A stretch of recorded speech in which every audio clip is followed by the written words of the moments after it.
കോഴിക്കോട് ഒളവണ്ണയിൽ വീടിന്റെ വാതിൽ കുത്തിപ്പൊളിച്ച് സ്വർണവും പണവും മോഷ്ടിച്ച ഓട്ടോ ഡ്രൈവർ പിടിയിൽ. ഒളവണ്ണ സ്വദേശി മുഹമ്മദ് ഫർഷാദ് PP ആണ് പിടിയിലായത്. ഒളവണ്ണ കള്ളിക്കുന്ന് സ്വദേശിയുടെ വീട്ടിലാണ് മോഷണം നടത്തിയത്. വിവരങ്ങളുമായി സലാം മുഹമ്മദ് ചേരുന്നു. സലാം, എപ്പോഴാണ് ഈ സംഭവം ഉണ്ടായത്? എങ്ങനെയാണ് ഇയാൾ പിടിയിലായത്? അക്ഷയ, കഴിഞ്ഞ മാസം 27-നാണ് ഈ സംഭവം ഉണ്ടാകുന്നത്. ഒളവണ്ണ കള്ളിക്കുന്ന് സ്വദേശിയുടെ വീട്ടിലാണ് ഈ മോഷണം നടക്കുന്നത്.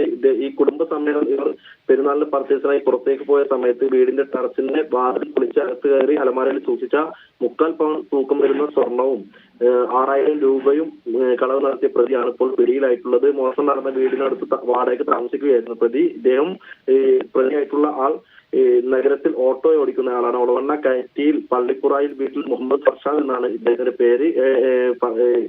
ഫറൂഖ് അസിസ്റ്റന്റ് കമ്മീഷണർ AM സിദ്ദീഖിന്റെ നേതൃത്വത്തിലുള്ള സംഘമാണ് ഇദ്ദേഹത്തെ പിടികൂടിയത്. ഇദ്ദേഹം സ്ഥിരമായി ലഹരി ഉപയോഗിക്കുന്ന ആളാണെന്നാണ് പോലീസ് പറയുന്നത്. കൂടാതെ നേരത്തെയും മയക്കുമരുന്ന് ഉപയോഗം സംബന്ധിച്ചുള്ള ഒരു കേസ് ഇദ്ദേഹത്തിന്റെ പേരിലുണ്ട്. ഈ ലഹരി ഉപയോഗത്തിനാണ് ഈ മോഷണം നടത്തിയതെന്ന് കൂടിയാണ് പ്രതി പോലീസിനോട് പറഞ്ഞിരിക്കുന്നത്. അക്ഷയ, ശരി.